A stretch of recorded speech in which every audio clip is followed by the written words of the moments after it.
Hello everybody, welcome back to today's video. Today we are checking out one of our Minecraft resources, and the reason why we're doing this is because we just had the 3.3.0 update of FateUHC, adding some of the biggest features that were requested over the last couple years. So today we are going to check out this plugin. It's been a while since I've done a video on FateUHC. I did one back in, I think, 2023, November 26, 2023. So a year and a half ago. So I wanted to do another video and kind of hop back into this and showcase what we've done since that video, how many versions we now support, which is kind of insane, and what you can expect on the server when you're playing it for the first time. So to keep things simple, I'm going to open up a couple versions of Minecraft just so we can have those all opened up all at once, and then we'll hop in game once we go through the basic introduction of what the resource does and how it works and where you can purchase it. So we'll start with where you can purchase it because why not? You can purchase it now on Spigot, you can purchase it on MC Market or Built by Bit, whatever you want to call it now, and you can purchase it on Polymart. So all three are available. They're the same ones on any of those platforms. It's available. So what is FateUHC? If you've never played Ultra Hardcore, it is a game mode inside of Minecraft. A lot of servers like running it. It was very popular back in the day. What we have done with this plugin is we now support versions 1.8 through 1.21.5. So we support many versions across the thing. A lot of people will ask, we no longer support 1.7. This is just a limitation. There is no way to support it if we were going to continue supporting all of the new versions on top of the old ones. So just keep that in mind. But what does it have? Well, it says 40 plus scenarios here, but we have a lot more than 40 plus scenarios. These are the basic ones. Those were the 40. And then we've added another like 20 additional scenarios since that banner was made. So we are continuing to add a lot more over time. In terms of all of the information and pictures here, we're going to go in game to actually show it off. And we do have a wiki page you can check out. It goes over how to set up a database. MongoDB or MySQL is required for the plugin to function. I recommend MySQL, but we do provide Mongo if you would like. And if you used to be on MongoDB and would like to convert to MySQL, we have a way to do that. We don't have a way to do it backwards, but you can do that. Commands and permissions, we'll go over all of these in a little bit, but we have plenty of commands and permissions in the plugin. And in this recent 3.3 update, you can now toggle any command in the plugin off. So you can just change this however you want when we go through the files. We have an API. This API is a little basic. We do have Java docs you can find to go over what you can do with this. You can create custom scenarios. You can have different events. You can manage our systems. So all that can be done in there. We also have a Bungie Announce add-on. This allows you to announce throughout the servers on your Bungie Core network when a UHC game is going to begin. We have placeholders. All of these work within placeholder API, so you can use them in other plugins. You can use them in any of our messages. And then we also have every leaderboard available. So you can now have every leaderboard as a placeholder API. So you can put it in your own custom menus. You can put it in your own custom holograms, however you would like. You also have the current ones, so you can have people's custom leaderboards that show what their kill streak is. And also you can do this for the self placeholders. So when the player is logged in, it will automatically change to your current player rather than the set player name. And then all of our config files, we have all of the scoreboard placeholders here as well, all listed, very easy to do. Hex colors is something we do support. However, we are updating the system that runs this. So currently, we have two different formats for hex colors. For items, you have to use the specific type. The reason for this is because when we initially implemented mini message, this is kind of the standard new hex color. It did not support the item side with our versions. It now does, so we are slowly converting this. So in the future updates, it's going to go all to mini message format going forward. But keep that in mind. We do have action bars supported. Action bars also work on 1.8 through 1.21, so you don't have to worry about them not working in any of the versions. They work in all of them now. And there's certain action bars you have. Final here, grace period, and border is supported, and you can change those formats of those at the bottom of the scoreboard layout.yml file we'll check out later on. There is also the support for build UHC practice. A lot of people wanted block removal, so it can remove any blocks you place in that world during the practice time. That is supported as well. And we gave you a preset kit section to fit a build UHC setup. So you don't even have to do that yourself. Death messages, we are updating this in a future update. Right now you can change the color of them, you can't change the text of them, but we are updating the text in an upcoming update, so you can change and customize it to your full liking. Right now it uses the Spigot death message system, so if you have something that modifies that, our plugin will pick that up as well. Mob rates, this is pretty simple to understand. We just multiply wherever mobs are by whatever number this is. So 0 is what it is by default in the configure file. And then obviously you can have this up, and a lot of people are wondering, hey, I don't have enough mobs or anything. There are external plugins that can update that. There's also the bucket.yml that has max animals on a server, so you can always update that as well. Custom worlds with no generation. This is set up in a way where if you don't like the automatic generation system that we have built into the plugin, you can use the same world over and over again on the game. This will only be useful for those servers who are like Hypixel, who may have like 20 different UHC servers and all of them have a set world. This will automatically use that world over and over again, so you don't have to wait the 15-20 minutes for the world to generate in the background when you start up the server. For the scenario and config list, this is again those names of all the scenarios and what you can do with them. So all of these scenarios are in the plugin, and this is all the configure rates and configurations you can change, and it tells what type of configuration it is. This list is a little out of date. We're going to update this shortly. We have the new border system that we're going to show off today, also included in this.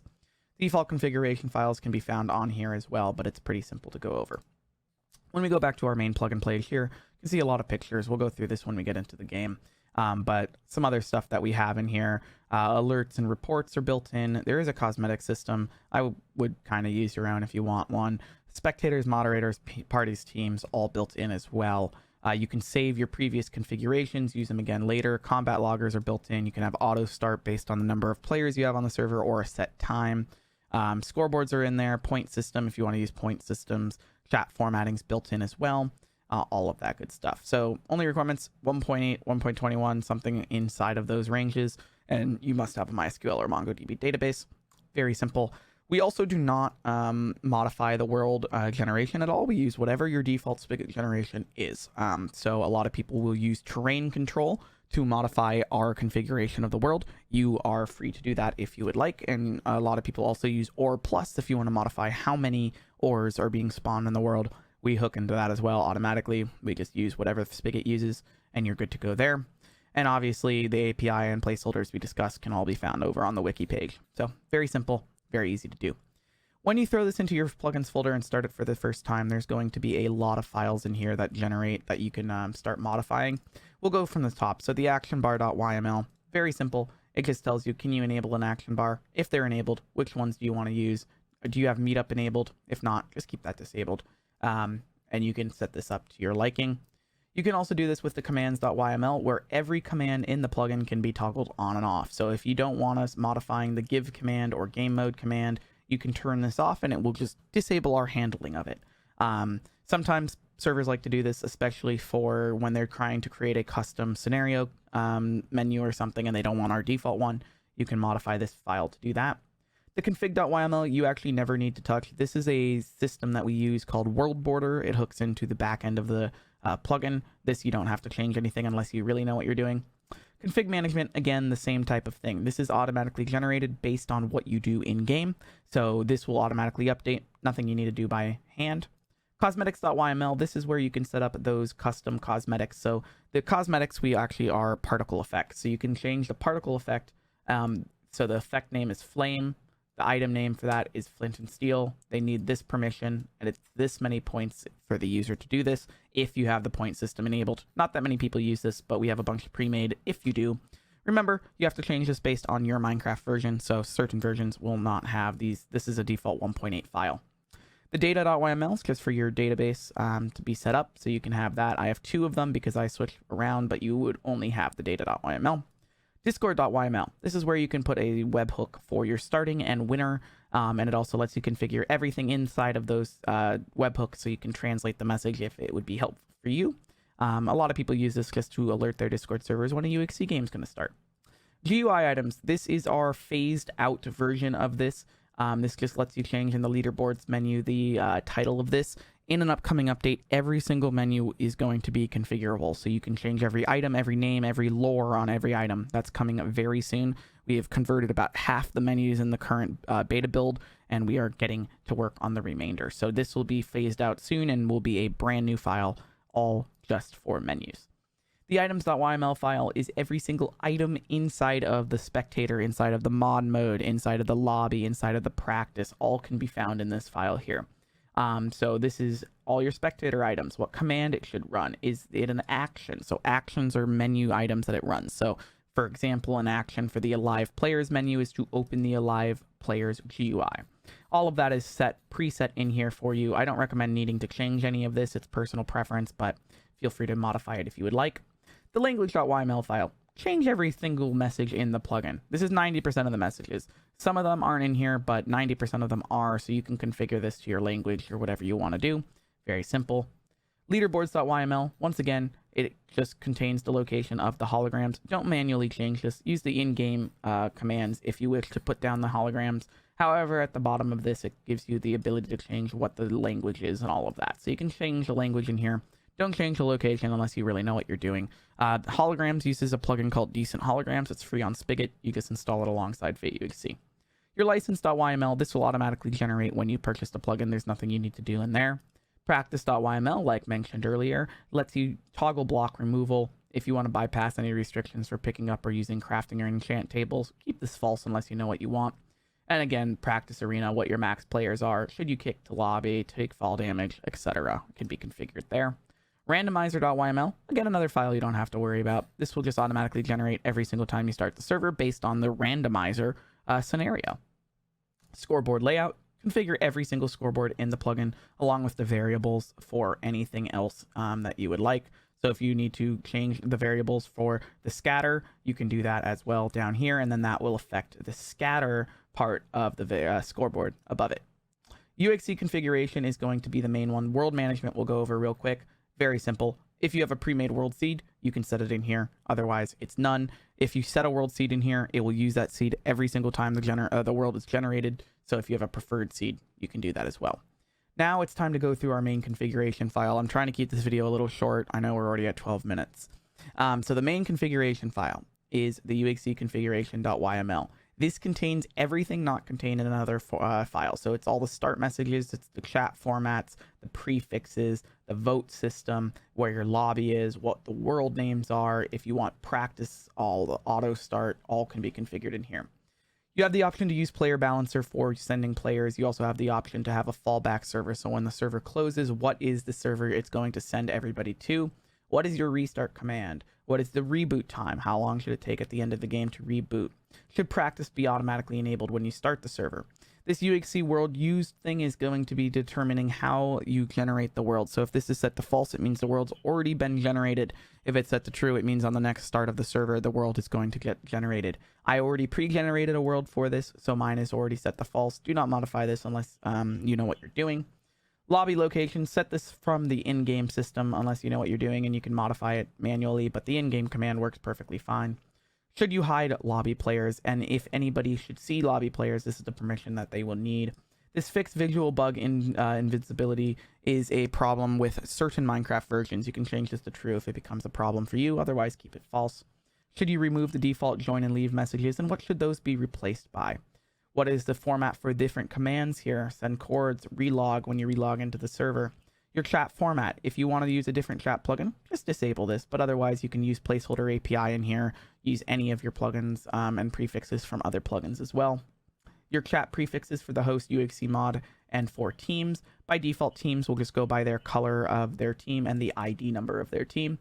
If you're using our Bungie Announce add-on, again mentioned in the wiki, it will let you announce over multiple Bungie Cord servers that a game is starting. You can change that to false. Should vote system be enabled? What scenarios should be votable?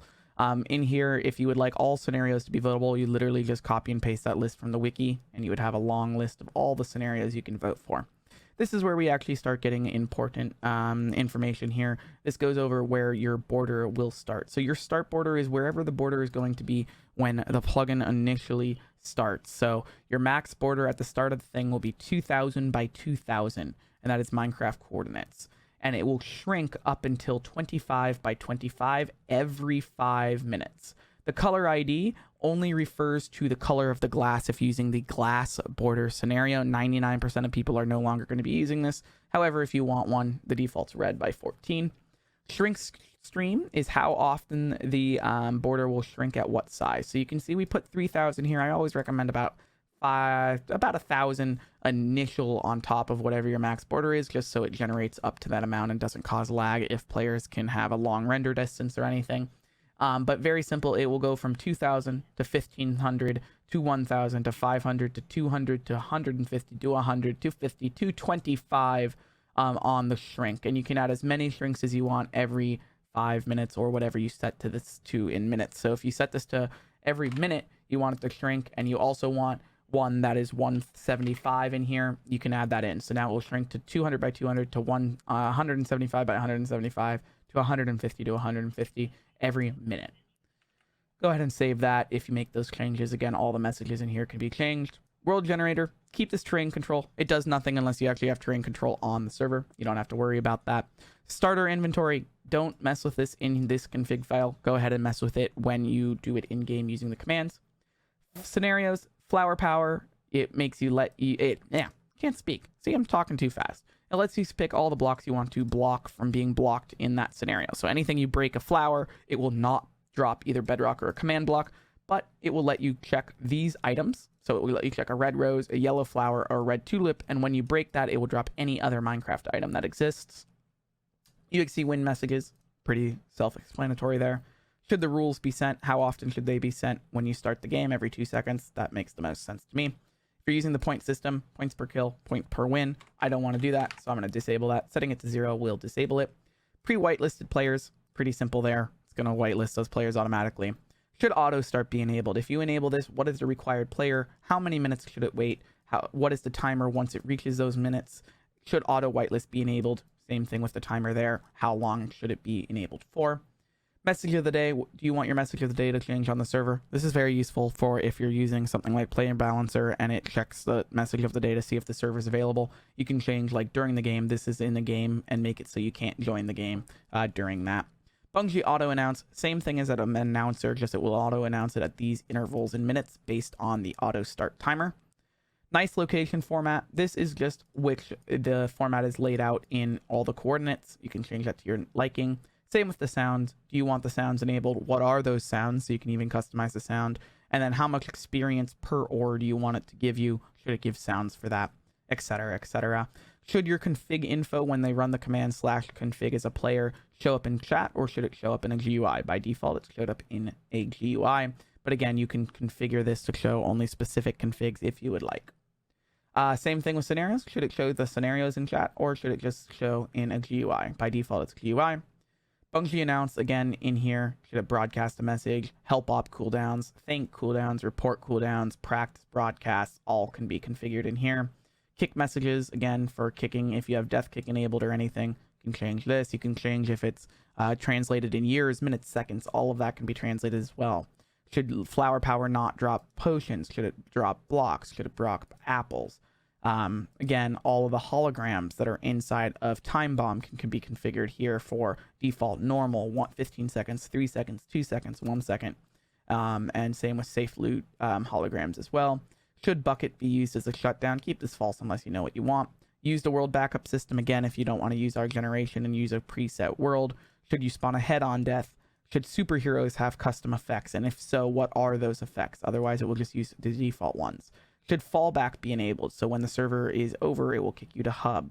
What is if you have 100 border scenario enabled, which means new scenarios are enabled when you reach border 100, what are those scenarios? What items should be blocked from interaction? Iron door, levers. How long should combat loggers be there? Should mobs be able to pre-gen during the generation of the world? What commands are run on kill and on win? What is your server name? What is your episode timer? We also support this. And again, you have a debug mode all the way at the end now that you can toggle on or off, and it will add stuff to console based on that setting.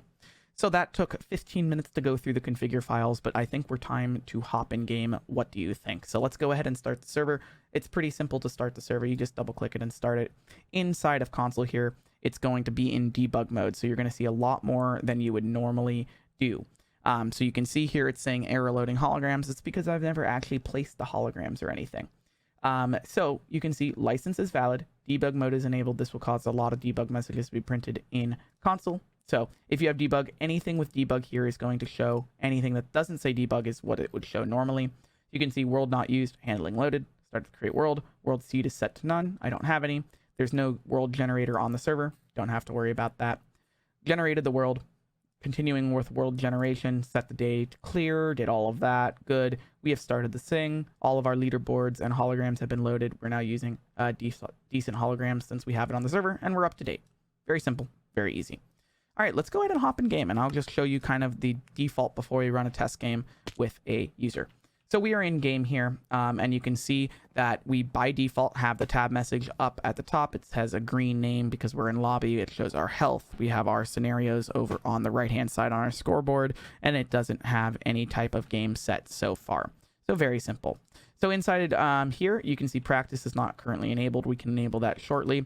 You have the configuration book, so it shows you what is enabled, what is disabled, what is the current settings.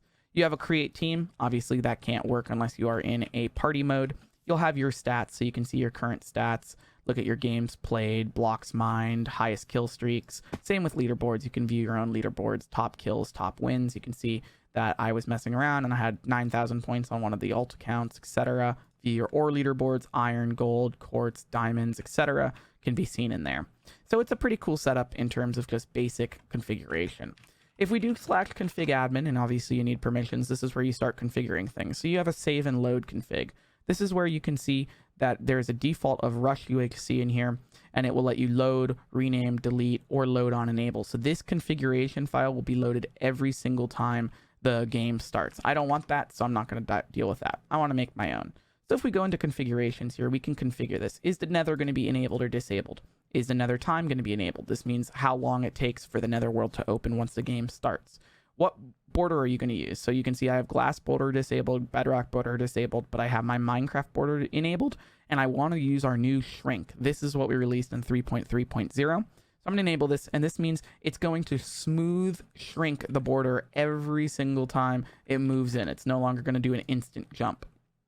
Do I want my last border to be flat? I do. Do I want EXE to be enabled? Do I want 2 inventory? So when you mine ores, everything will go to your inventory. I do. Let's say we wanted to modify and enable some scenarios. We type scenario admin. And if you just type scenario without admin, it's just going to say there's no scenarios enabled at this moment. But we can enable some. Let's enable, let's do timber. So 1 log will break down. Let's do triple ores, and let's do... We have 3 pages of scenarios, so there's plenty of scenarios you can go through in here. Raining TNT, don't really want that. Disable offhand if you're in 1.9, or shields if you're in 1.9. Let's see here. Let's do puppy power, so you'll get some stuff. And you can see those now appear on the right-hand scoreboard there. And now if I type /scenario normally, it's going to pop up in here with just the enabled scenarios. And let's say I wanted to save this and save it to my config file to be loaded every single time I start the server. I'm going to go into save and load configs. I'm going to create a new config, and I'm going to press load enabled. And now this scenario with all these game modes and all of those settings that I set in config admin in here are going to apply every single time the server is started. And this is pretty easy to switch around. So if I wanted to load this other game mode, I could load that other game mode and it would reset all of those settings. Same with this one. If I wanted to reload the one I just made, I can do that. All of those settings will be updated. Very simple.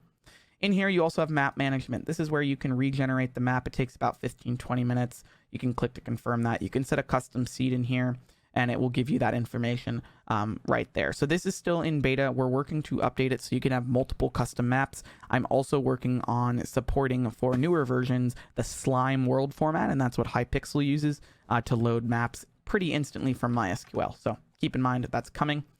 In here, you can also modify your alerts menu. Do you want mining alerts, PvP alerts, iPvP alerts, help op, or report alerts? Again, depends if you're using these features or not. Do you want to toggle practice? I'm going to enable that so we can try it out soon. Discord GUI, send your start message, send your winner message if you have Discord set up. EXP menu, again, you can change how many experience drops on an ore basis. Now that we enabled practice, and you can also enable practice by on or off using /practice. Slash practice helps, gives you everything you can do: set location, set kit, set max amount of players to join. All of that's available in there. But once it's enabled, you just right click the sword and it will TP you to the practice arena and give you the practice kit. You can fight in here. You can't break blocks or anything. We didn't enable that. So now you're just fighting other players in here. To exit, you type /practice and you get TP'd back to your hub spawn location. /FateUHC will just display the information on the plugin. /UHC /UHC will display all of the basic things. So you can set your lobby. So let's say I want to set my lobby here. /UHC set lobby, and it will now set the lobby to here.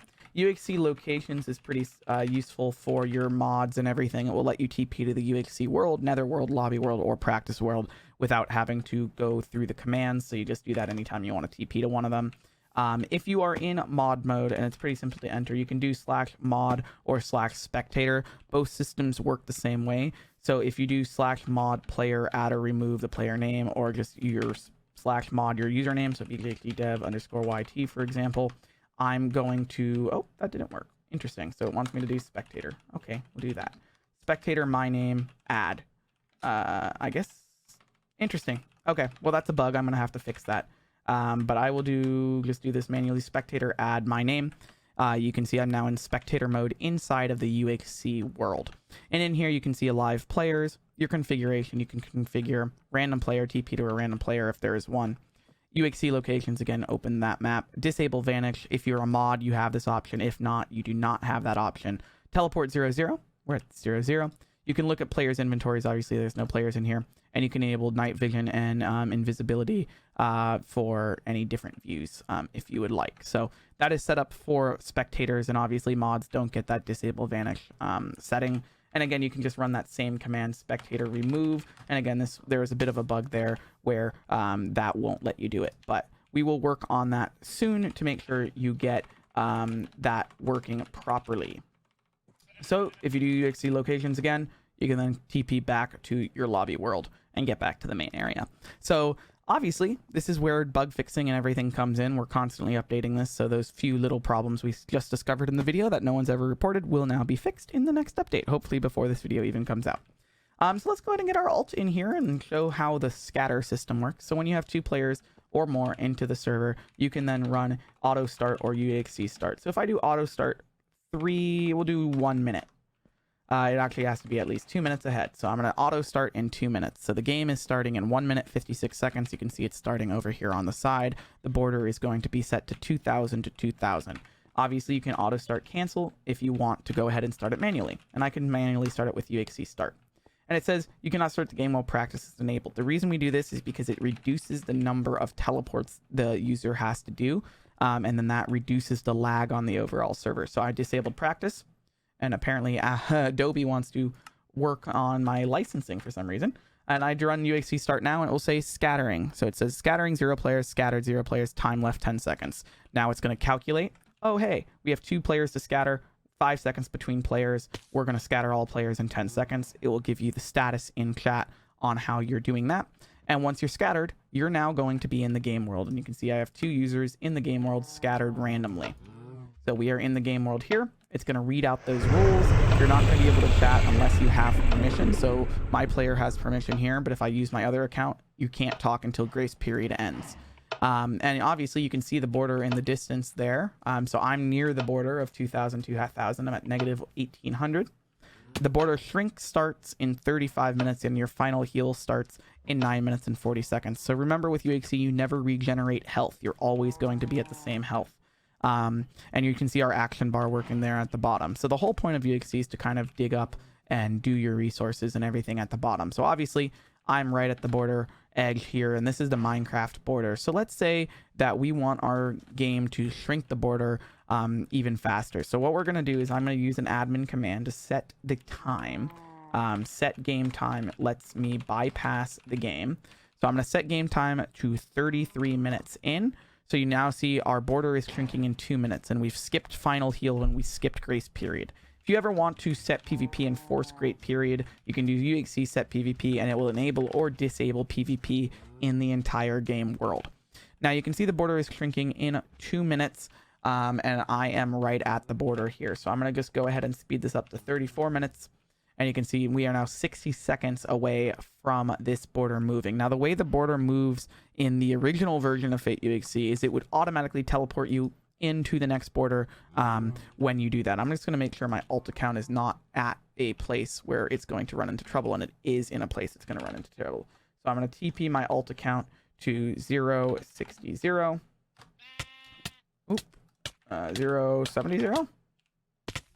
Okay, so that's going to stay alive over there. I don't have to worry about that. So I can show you this. So it's the time it takes to shrink from the edge of where it currently is to the new edge is the time it takes between border shrinks. So remember, we set that to 1 minute, which means it's going to take 1 minute to get from 2000 to 1500 or whatever that next border shrink is. And that will be the same for every single border all the way up to 25. When you reach to the final shrink of 25, it will shrink in 30 seconds rather than a minute in every case. So here we go. You can see it is moving pretty fast. And obviously, if I am going to be in survival mode, the second that it passes me, I would start losing health. So you can see it's moving very fast because it's going all the way to 1500 in under a minute. So I'm going to try to beat it to 1500. I'm going to try to run over to 1500, 17, 16. It looks like it will be just at the edge of where this is. So 1500 is going to be about here. So this is going to be 1500 blocks. And obviously it will reach here right as that timer begins to shrink again. So it will hit here at 25 seconds and then continue moving to 1500 blocks as the timer reaches that moment. So you can see here comes the border, and obviously it wouldn't be going this fast in a real game. You would set this maybe to 5 or 10 minutes. So you actually have a while to get here. And I'm going to show you real quick what the damage is when you go through here. So you can see it's going to reach that 1500 and just keep moving because of the next one. And I'm going to start losing health, and I actually just died. It does kill you pretty quickly if you're outside of that border. So my alt has won the game. Yay! Congratulations to my alt for winning. And now the server is going to automatically restart now that I won the game. Now, obviously, if you need to, you can revive players, and you can do that if the game is still running. So obviously, if you're the last two players and you die to each other, there is a grace period where you can revive those players. However, if you die to something like the border and the game ends, it's not going to let you do that because it doesn't recognize that there was an actual thing. And you can see the server is now going to restart and then start that process again to generate the world. So you can see this time it's actually going to generate the world, starting world generation, loading the world seed, and it's going to continue loading here. And then it's going to process the chunk load. This is what takes about 15 to 20 minutes to complete, depending on your server. So you can see it's 596 chunks completed, 0.8%. If you're on the server and you have the permission to join the server during that, it will show you that in the scoreboard on the right-hand corner, how much free memory. So you can see I'm using a lot of memory right now, how many chunks are loaded and how many chunks it needs to generate in total for that. And it will give you updates in chat as it goes along. So it's a pretty simple, pretty easy system to use, and hopefully it gives you a little idea on how everything works. The data command lets you modify all player data, so if you want to set people's kills or wins or remove data, you can do that as well. Combat loggers are also built in. All of that info can be found in the wiki and configuration file. This was just kind of an high-level overview of the plugin. There's so many different things you can do with it. We'll go over decent holograms real quick. So UHC holograms is the command to run. And obviously holograms can't actually be used when the map is loading. The reason for this is it will cause issues with the leaderboard. So if I go in the config admin, I have a way to force the map management to just skip that. And the only reason I did that is just to show you what would happen when I do UHC holograms. So to do this, now that the map has been generated, I'm going to go ahead and force close the server. And I'm going to go ahead and do my little admin trick here and update the config file to make sure that we just use the same world as last time. That way we don't have to wait for it to generate. Obviously, you would never want to do this in a production environment because it would just get rid of the whole point of the server and the whole point of the world. So I'm just going to go ahead and let this start up. We'll go ahead and connect to the server, and then I can show you the holograms once we get in there. So we're now in the server. I'm going to go to GM. I'm going to do UHC holograms, and this will give me the ability to set all of the holograms. So if I want to set a hologram at my feet here, you see holograms, set hologram, wins. And then it's going to move that hologram there. So now you can see the top wins as a hologram in the middle of the lobby, which is pretty cool to see. I do like it. Anyway, if you have any questions or anything, we have a Discord support server and a team of staff members willing to help out. If you need it, I'm always around as well. If you want to purchase this, you can find the prices and links all in the description below. It's a pretty cool plugin. Thank you for hanging around for 35 minutes for today. And again, all those configure files and things are available over on the wiki page. If you want to test the plugin, I do run periodic test servers. Just feel free to reach out on Discord. Anyway, thanks for watching, everybody, and enjoy FateUHC. I'll see you in a couple of weeks.